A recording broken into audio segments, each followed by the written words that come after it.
Today I wanted to spend a little time to explain why, at least I really care about communication complexity.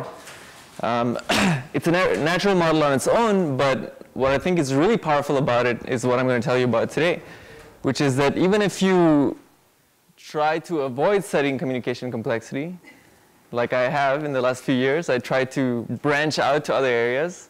You then find yourself sucked back into studying communication complexity again because it just shows up in the other place that you look at.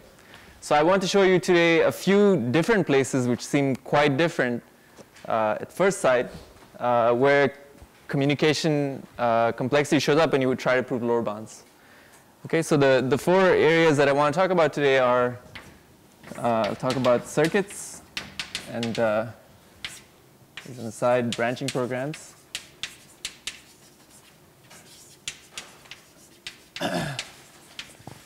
I will talk about data structures,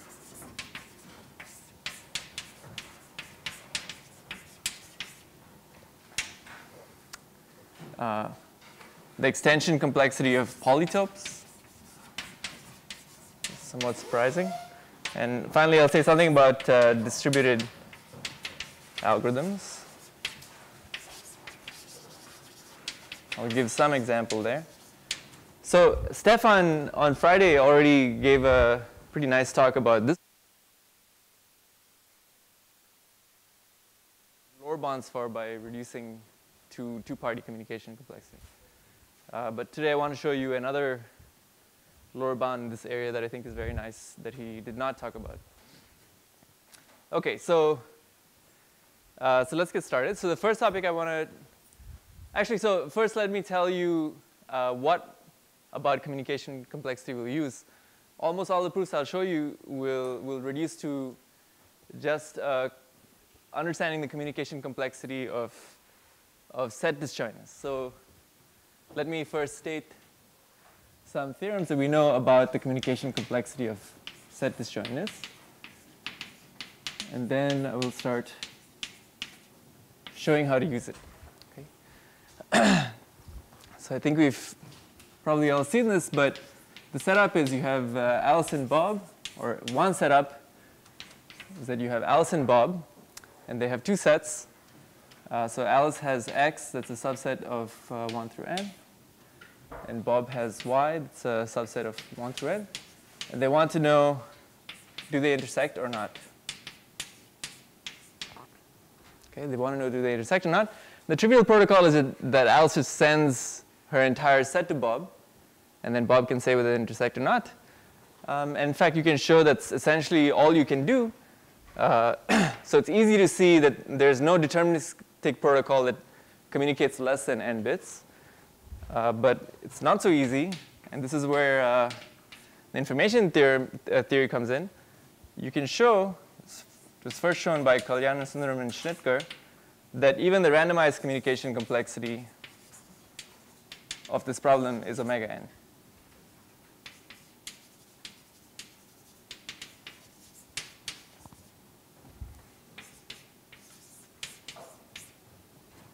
Okay. That's one result. And I guess I will. What is the model for randomized communication? Is that a common random string? Or? Yeah, they have a common random string. Yeah. Yeah. Yeah. And this is actually the most powerful result for proving lower bounds in other models. So we'll see this show up often. I think actually what I'll do is I'll stick with this and I'll introduce the other results about disjointness as I need them. So now let me talk about some models that don't seem to have anything to do with communication at first sight. So the first thing I want to talk about is circuits. So what are circuits?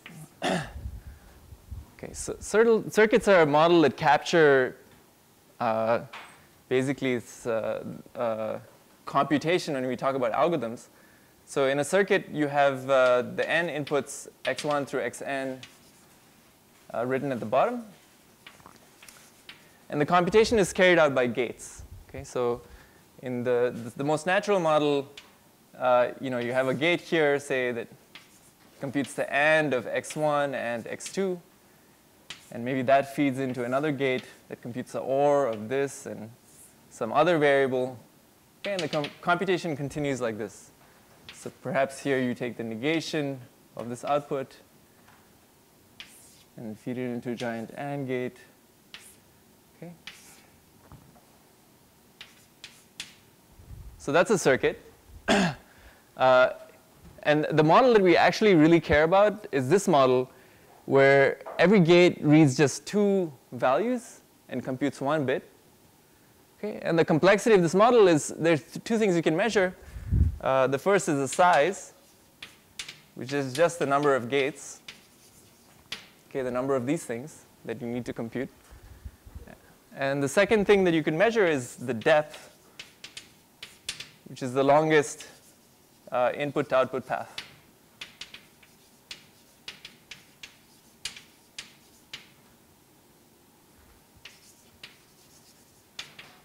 So you're talking bounded fan in, bounded fan out? Not bounded fan out, but the fan in is bounded. So every gate reads only 2 inputs, and fan out is not bounded. Okay, so some of the most basic questions in complexity can be framed in terms of questions about this. For example, to understand P versus NP, if you want to show that P is not equal to NP, it's enough to just show that there's no circuit of polynomial size that computes a SAT function. Okay, that's to show that P is not equal to NP. Unfortunately, we're very far from proving such results. In fact, it's open to find explicit F, right, explicit F.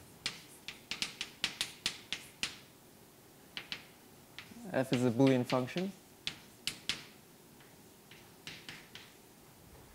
that requires superlinear size.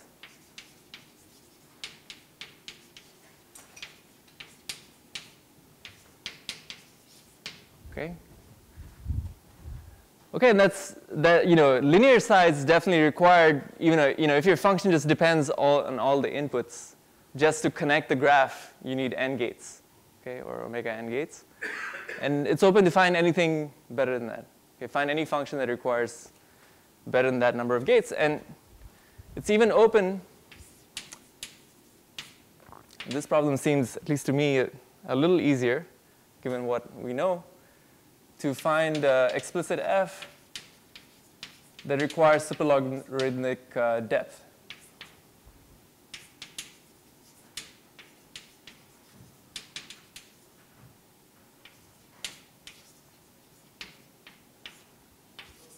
I think the point is explicit here, right? Because Yeah. almost every function requires exponential size. That's right.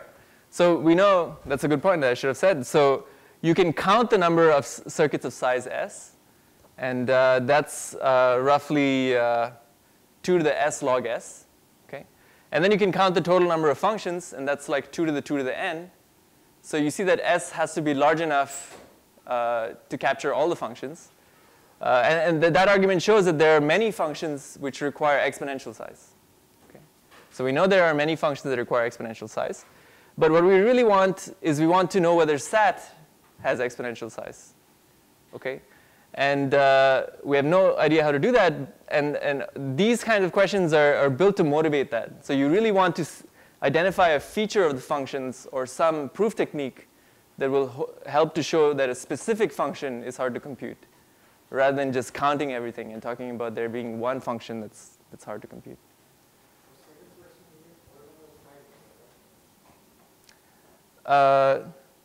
No, even this we don't know, right? This is even easier.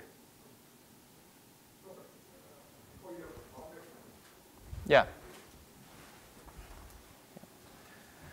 Okay, so Why is it clear that not all functions can be done in log n depth of exponential size? because bounded fan-in. If the depth is log n, the size is also polynomial.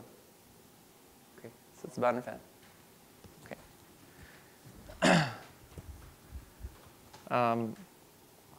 Good. Okay, so those are some open questions.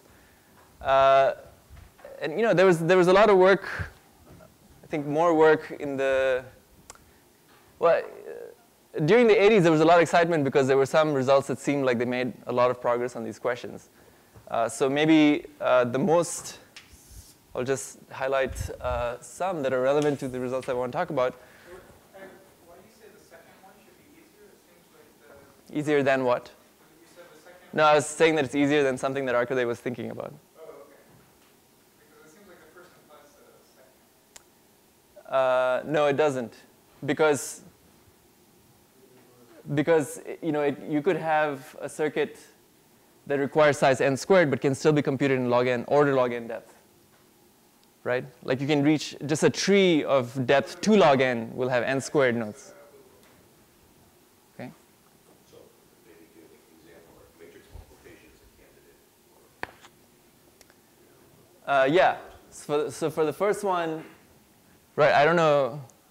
I think it's a candidate, but I'm not sure how many people agree. But yeah, so yeah, I believe that to multiply two n by n matrices requires size superlinear, which means more than n squared size. Whereas the depth? I was trying to just make the contrast. Oh. Whereas it definitely has log depth circuits. So. Oh, you were answering this question. I see. Okay. Yeah. Whereas the depth is log n, because there's a Strasson's algorithm, which is a recursive algorithm, or even there's other naive algorithms. Okay. So let's I want to get to what we can prove about these things. So these are the things we'd really like to prove. We can prove them, so what people try to do is to put restrictions on this model. To study special cases where the model is somehow restricted to avoid something. And so one restriction I want to talk about, the first one is monotone circuits.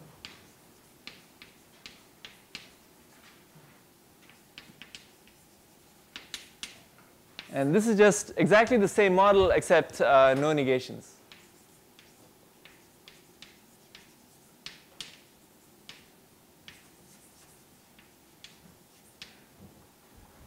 Okay. And that seems like a pretty small, well, maybe it means that you can't compute everything. You can't even flip a bit. Okay, but if you then restrict yourself to just monotone functions, the model makes sense. And then suddenly people were able to prove pretty strong lower bounds. So towards something like the first question, Razborov proved that the clique function requires exponential size with a monotone size, with the monotone circuits. I'll write monotone size.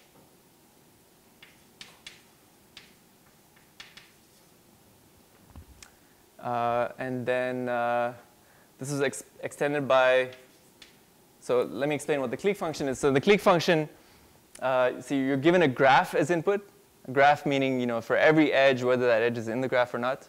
And you want to output whether or not the graph contains a clique of size, say square root n. Okay? And so that's a monotone function. Right? As you add edges, you can only add a clique to the graph.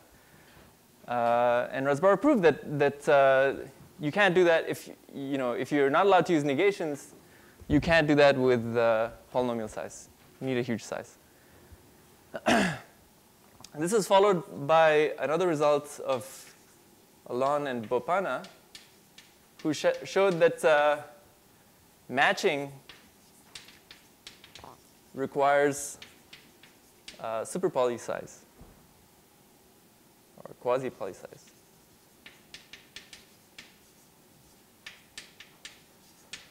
Okay, so matching in the matching problem, like you're again given a graph as input, and you want to know whether there are k disjoint edges.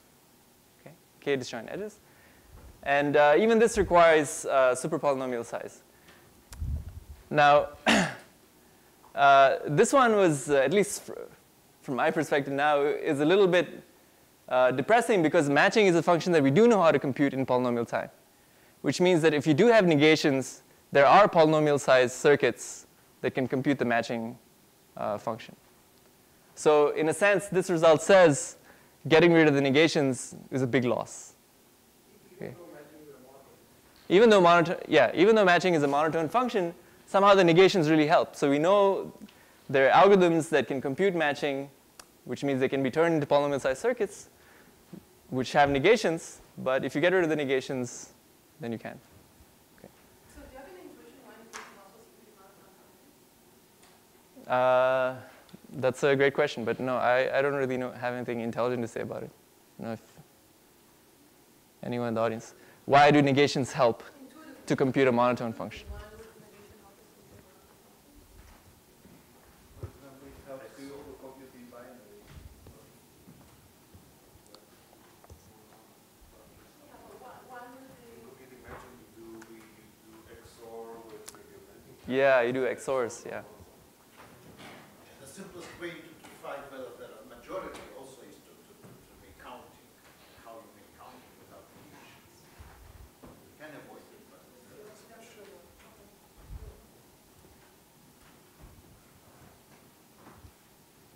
Yeah. Yeah, so yeah, exactly. So in the algorithm, there are these steps, like you said, like taking the parity of things or flipping things that seem to really be involving negations.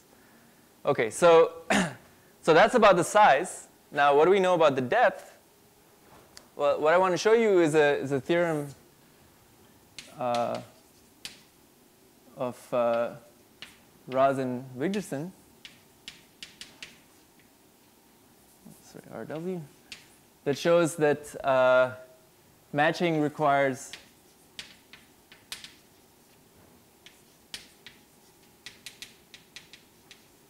omega n depth, monotone depth again.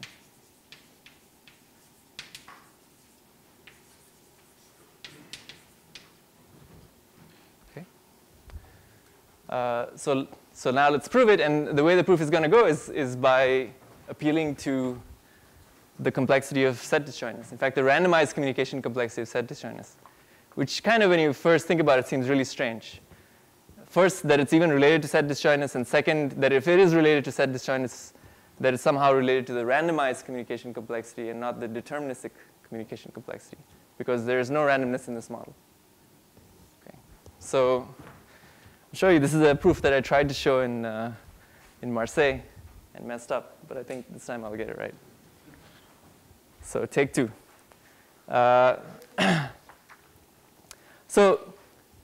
So how do we prove this result?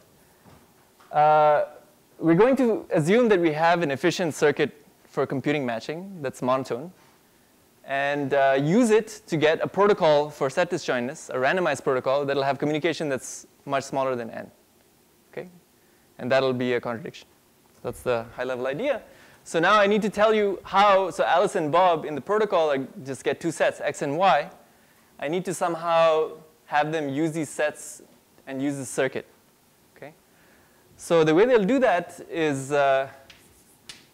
following. The first thing that they will do,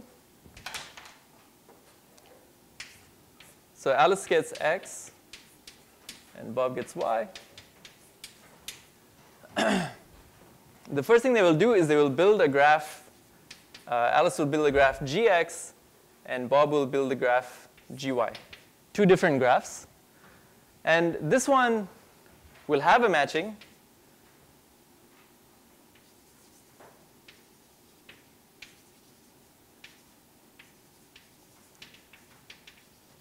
Of size k. Okay, and this one will have no matching of size k.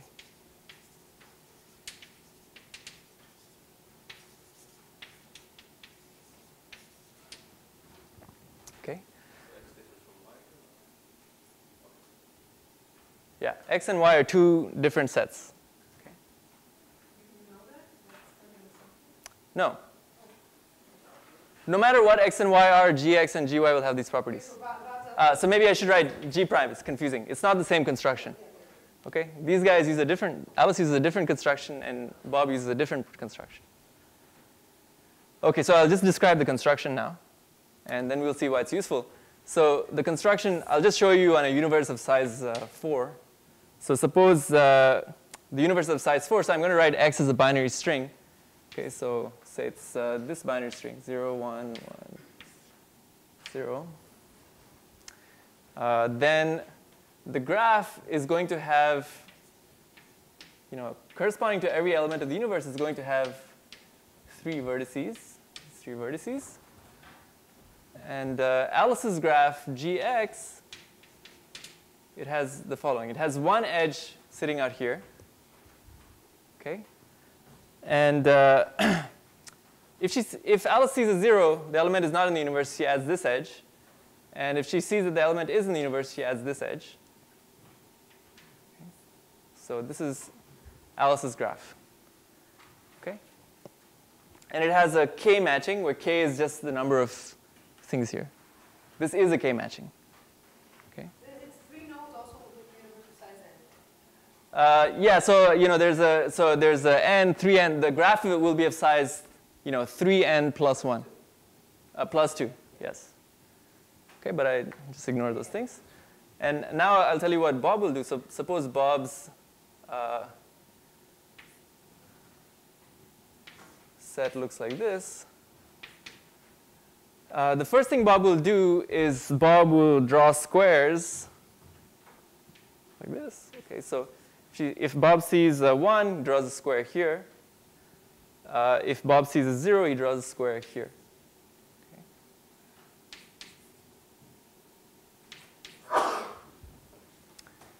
And now I'll tell you what the graph is. So gy is just all edges, or g prime y is all edges.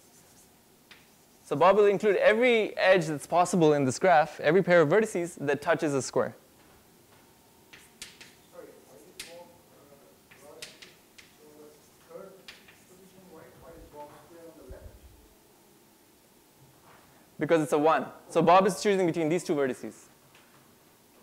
Okay, this is 1, this is 0. 1, 0. Okay, now I'll tell you what's going on, or what do we want from these choices. So first, what's going on with the squares? If there's an intersection, you'll see this pattern here. Can you repeat please the rule for the squares? For the rules, it's just if it's 1, you take this bottom left, and if it's 0, you take the top. 1 lower left, 0 top. Okay. What's the point? The point is that if you see 1, 1, then in that corresponding triangle, the square is disjoint from the edge. And that's the only way that happens. Because whenever it's 0, Bob will pick sort of the top, which always touches the edge. And whenever Alice has a 0, Alice picks the edge to the left, which always touches Bob's square. Okay, so the only time you see the squares not touching the edge is if there's a 1, 1, if there's an intersection. Okay? So that's a crucial feature, and that means that Bob's graph is not going to have this edge, because this edge does not touch a square. Okay, so Bob's graph has all the other edges here that Alice picked, at least in the triangles, except this one. Okay. Further, you can check that, okay, so Alice's graph certainly has a matching of size k. K is 5. K is 5 in this case. Okay. So let's say k is 5. So Alice's graph has a matching of size k because it's just k edges. Bob's graph does not have a matching of size k. And, does someone see why that is?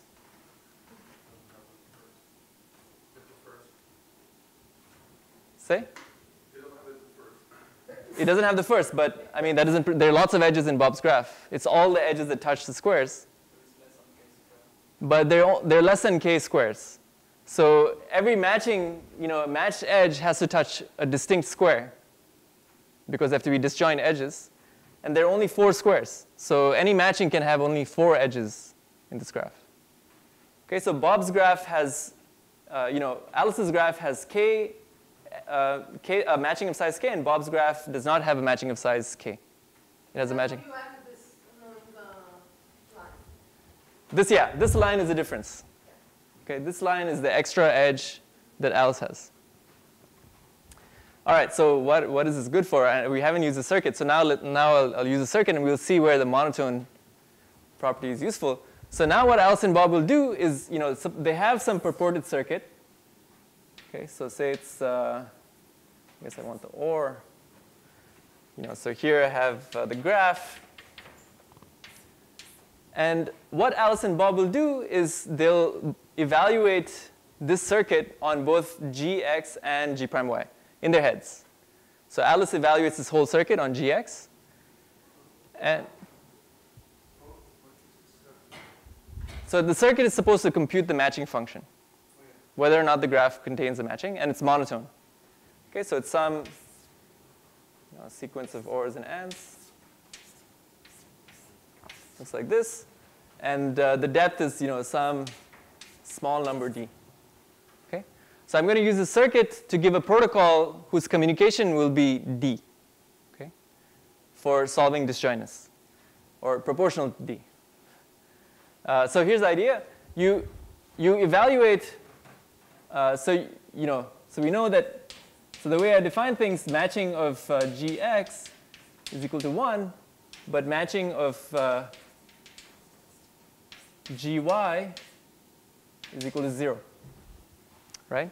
So Alice plugs in gx here and evaluates everything, and Bob plugs in gx and gy, g prime y, and evaluates everything. And what Alice is going to see here at the top is 1, and Bob will see a 0 at the top. So if Alice sees a 1, this is an OR gate, right? That means, actually let's start with Bob. So Bob sees a 0, and this is an OR gate. That means Bob should see a 0 here, and Bob should see a 0 here, right? Because the OR of these two things is 0 for Bob. On the other hand, Alice has to see a 1 somewhere. Alice sees either a 1 here or a 1 here, because she has to get a 1 when she takes the OR. So what Alice will do is she will send a bit to Bob to indicate where the 1 is. Okay? So suppose Alice sees a 1 here, then Alice will say, let's go left.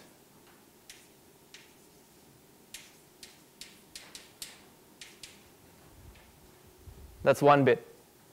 Okay, and now they're again in a position where they're a gate where Alice has 1 and Bob has 0. So they just repeat this process.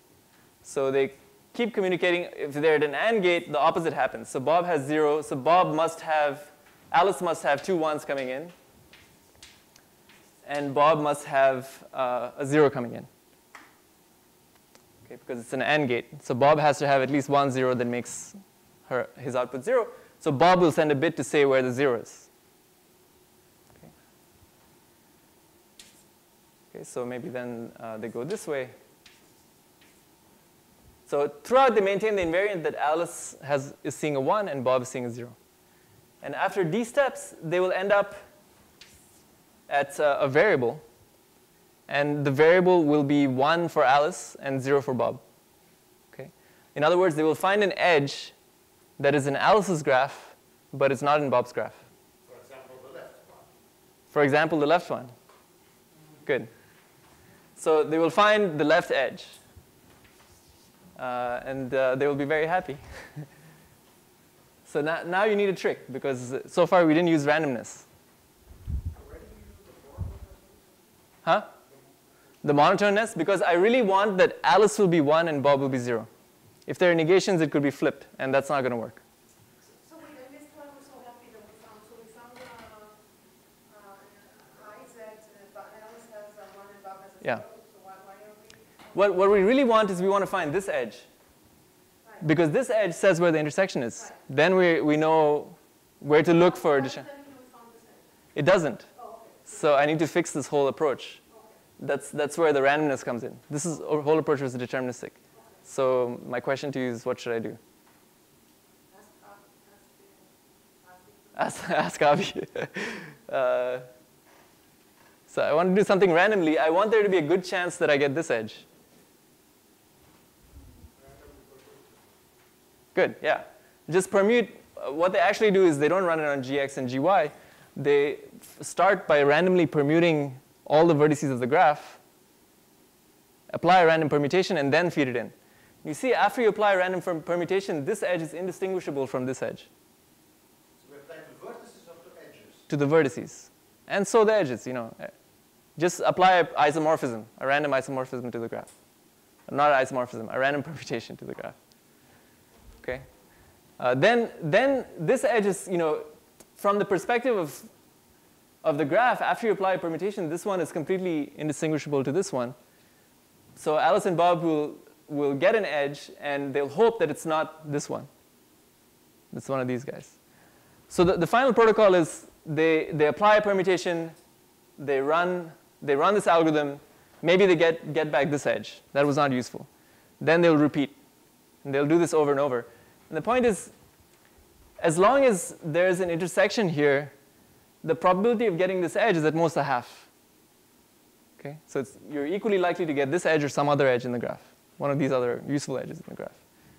So if you repeat this many times, and then with high probability, you will get one of the edges that are useful, if there is an intersection. If there's no intersection, you'll never get one of these edges that indicates an intersection. Well, another place of non-determinism when, say, you have an AND with two incoming zeros. You have to choose one. Choose the first one. So the input here, the input to this graph, is like all the possible edges where you put 1 if there's an edge and 0 if it's not an edge. Yes. Yeah. Just the adjacency matrix of the graph. Okay, so that's the idea. So Can you explain why they have the same probability to get this special H and the H in case? because there's actually an isomorphism. You know, if I move these two here and these two here,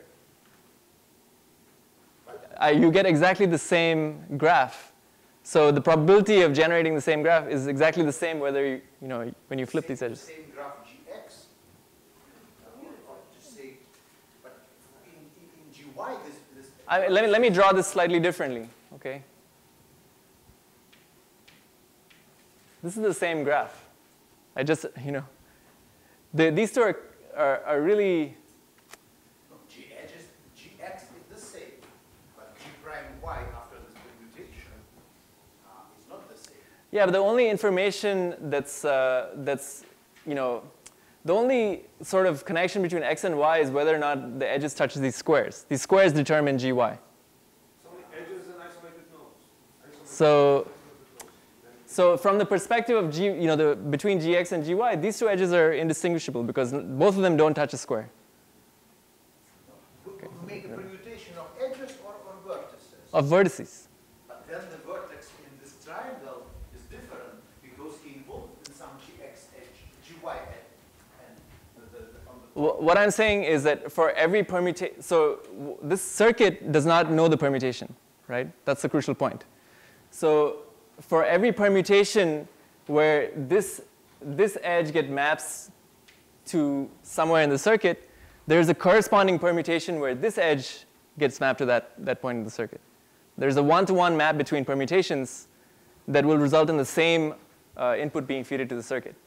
So if in one run, this generally I understand, but it seems there is a problem because look at the bottom vertex of the edge, right edge. It has a connection. Here? Yeah.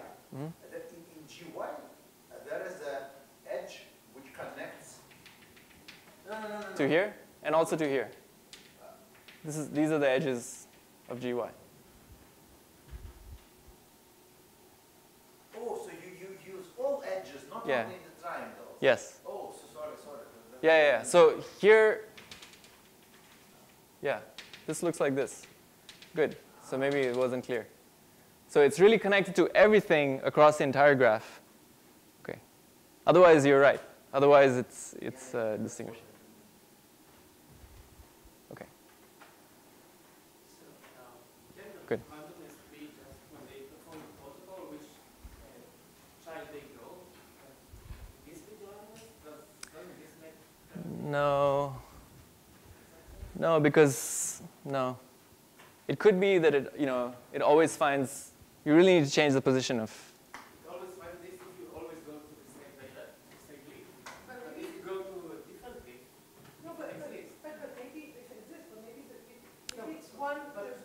There's no guarantee. There's no guarantee that there's a path from one of these guys all the way to the top. That makes sense. The guarantee is just that if you go from top to down, you'll end up at some edge, but it's not that every edge has a corresponding path. Okay. Okay. Anyway, so I want to move on because I'm going exponentially slower than I wanted to. So that's circuits, and I'll tell you now a slightly different model.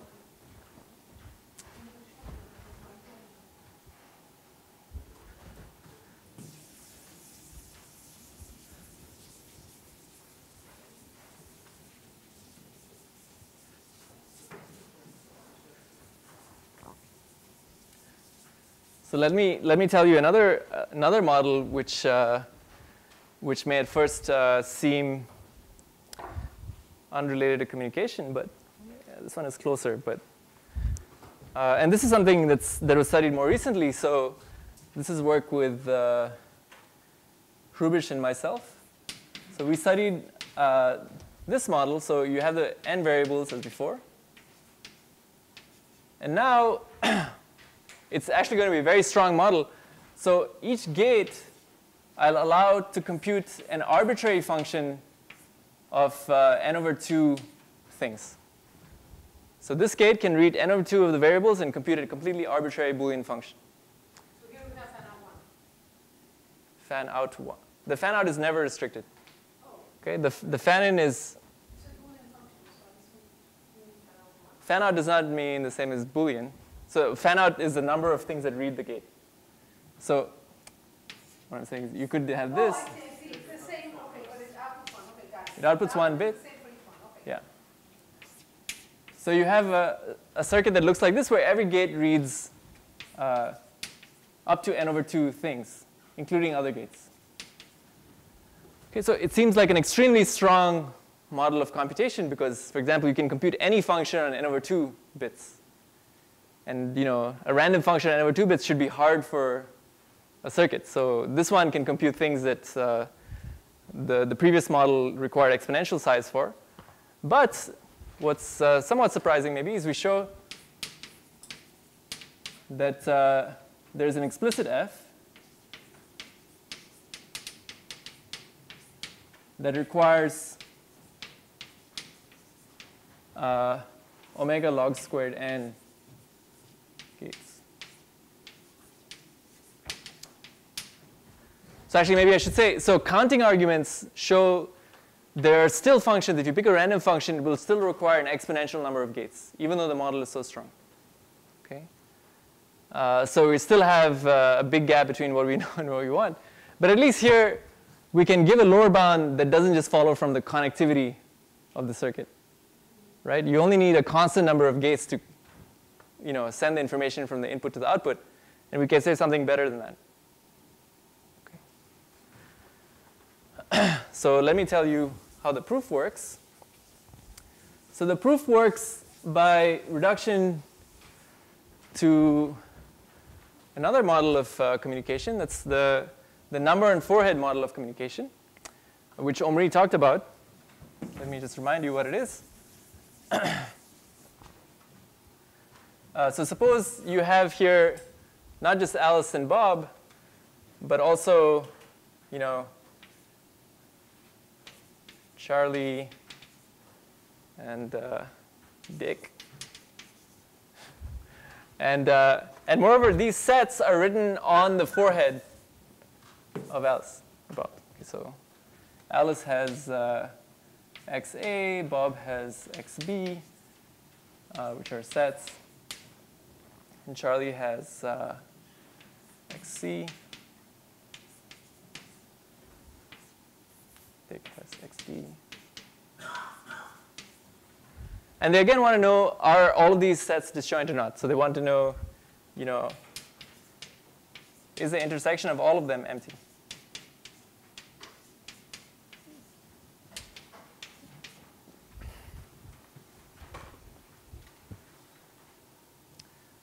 Okay. And today we know that this requires so if you have sets of size n and k players, then you need omega n over 4 to the k communication.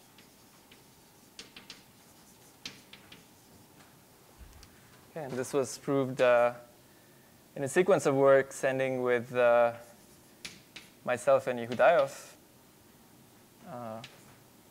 I'll mention that Sherstov did a lot of the early work on this problem.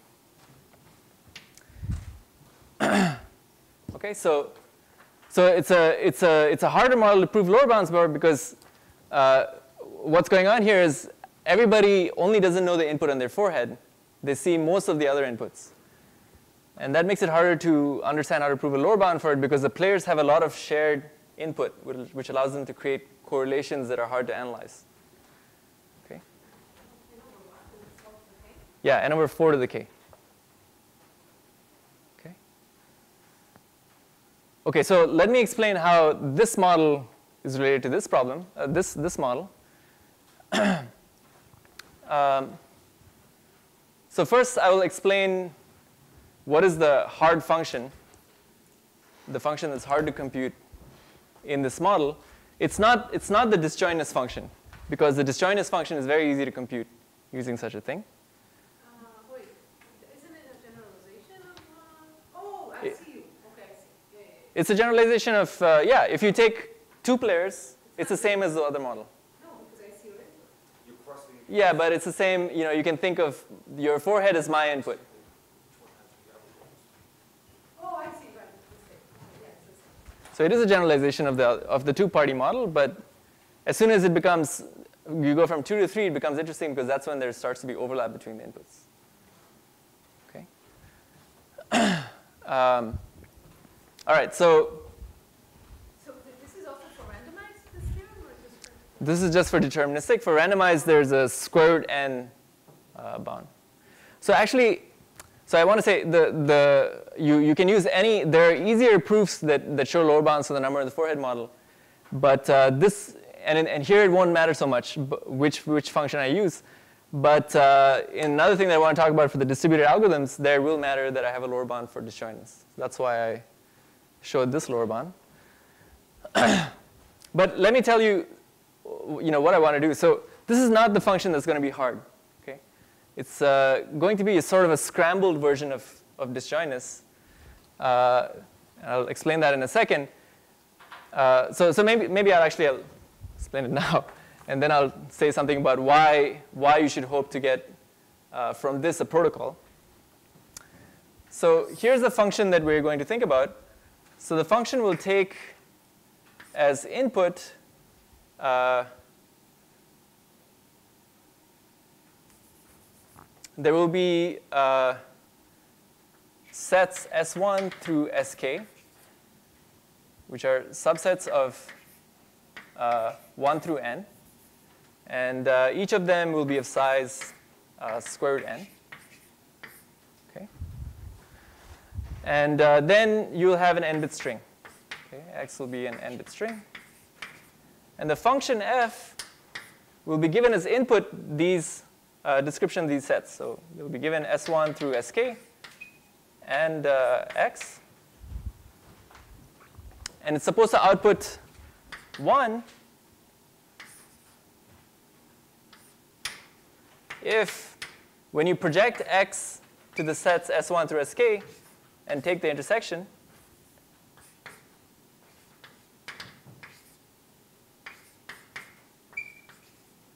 you get the empty set. Okay, so if the sets that correspond to these projections are empty and 0 otherwise. Okay, so sort of what's written here is this x is going to ultimately specify k sets, and we're going to check whether they're disjoint or not. But where the k sets are written in x, that's part of the input. Okay, so the first part of the input says which of the bits of x describe the k different sets, and then the second part describes the actual sets. And then you're supposed to check whether these sets are disjoint or not. It's x projected to Si. So S is a subset of the coordinates, squared n of them. So you just take x, the string of x, and look at the squared n coordinates that correspond to Si. And that describes a set on a universe of size squared n. So if the sets don't intersect, then already you can the solution. No. So you think of each SI as just a square root n size string. Oh, so I see. So you have to place them over each other. Sure, yeah. You get here k squared n size strings, which describe k different sets. See whether they're disjoint or not. Okay. So in all this thing, I always think of k as very small, right? If k smaller than log n, otherwise you're not. Yeah, so k is going to be like log n because that's where this stops to give something useful. Okay, and that log n is related to why this is log squared n, not something higher. So if I could prove a better bond here, I would get something better. But actually, this bond is tight. Okay. So we don't know how to prove any lower bound for this model. It's better than something that looks like n over 4 to the k. Say again? Yeah, here we have an upper bound for disjointness. But you could hope for some other function. Okay. No, if you plug in any function here that's hard, you'll get a corresponding lower bound by plugging in that function here. We'll see the reduction, okay? So now let me explain how these circuits are related to that model of communication. Because here, okay, so what I'm going to do is try and simulate every gate here by a player here. Okay, that's roughly the intuition. But to see why it works, let's draw a graph. So consider this graph where here I write all the gates. Okay. And here I write all the variables, all the input variables. Okay, so there are n input variables roughly. Or actually here the input variables are like n, and then these are roughly square root n times k bits. Okay. And I'll put an edge between a gate and a variable if so this is G and V, if G does not read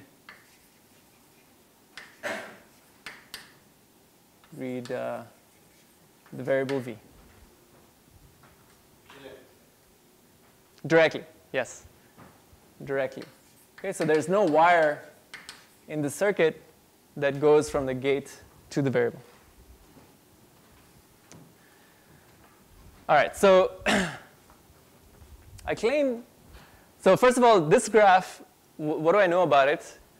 Just the fact that every gate has fan-in at most n over 2, it means that every vertex here is connected to at least n over 2 vertices on the right. So this graph has edge density at least a half. Okay? And that means, so what I'm going to tell you first is an argument for how to prove just the lower bound of log n, okay, not log squared n. So that means, I claim that means this graph actually you can find, let's take this vertex, and it has at least n over 2 neighbors.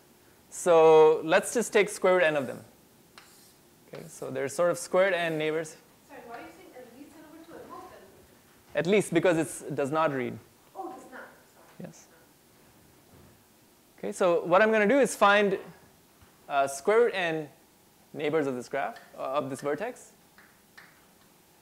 So what's going to happen in the end is each one of these gates is going to be simulated by a single player in the number on forehead model.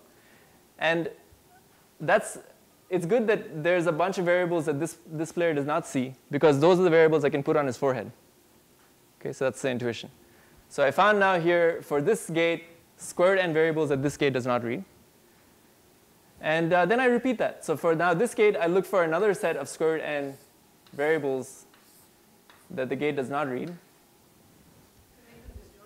And And I make sure they're disjoint. That's going to be important. But I can keep doing this because in every step I only get rid of squared n vertices, and the edge density is large enough that I can keep doing this until I do it for, here there are only log n gates. Okay? So let's say initially there are log n. Or even if they're log squared n, this would work.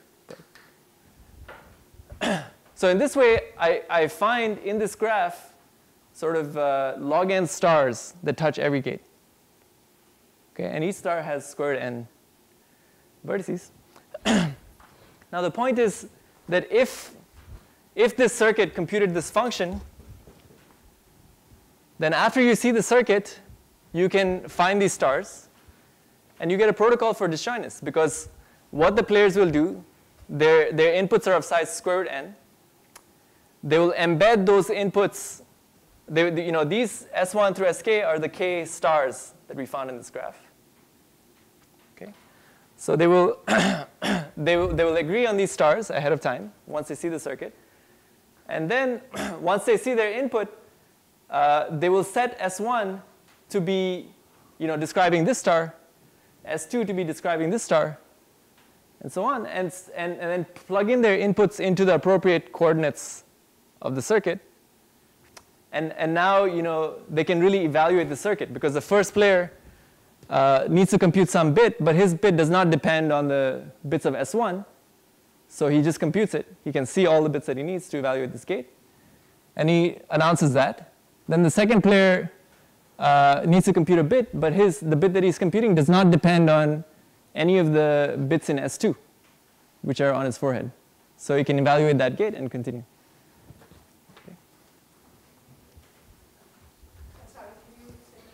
Okay.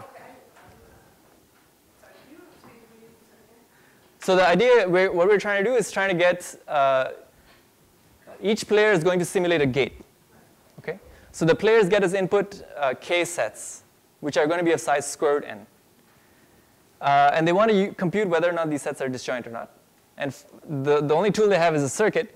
So what they're going to do is somehow plug in the k sets into the values of the circuit, and then try to evaluate the circuit. But of course, each player is missing some bits, right? Is missing the k. The ith player is missing the ith set. So the point of this construction is that, let's say, look at the first player who is going to simulate the first gate that's evaluated. We'll make sure that the place we plug in the first set is in this set, is in these coordinates. And that those are on his forehead, but he doesn't know, he doesn't need to know what they are to announce the value of the gate. So each player is going to have one gate, yeah. And you're going to stir it in, and then you take the one that doesn't meet the value of the gate. Yes. So in this way, every player can simulate a gate here, even though they don't know all the inputs, because the inputs that they don't have are exactly the ones they don't need in the step that they're supposed to speak.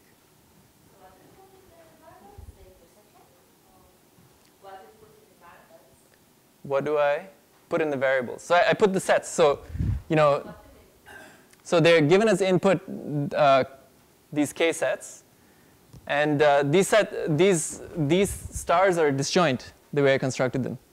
So you can always put the first set, like a description of the first set, its indicator vector here, and an indicator vector of the second set here. Okay. So I'll just quickly tell you how to get to log squared n.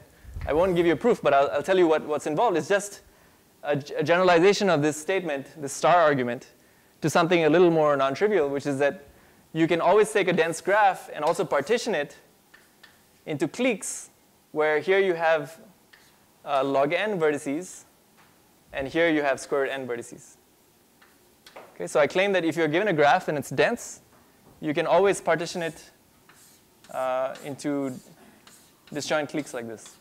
So I can find a disjoint clique where the clique has log n vertices on the left, and then another disjoint clique which has log n vertices on the left and squared n vertices on the right.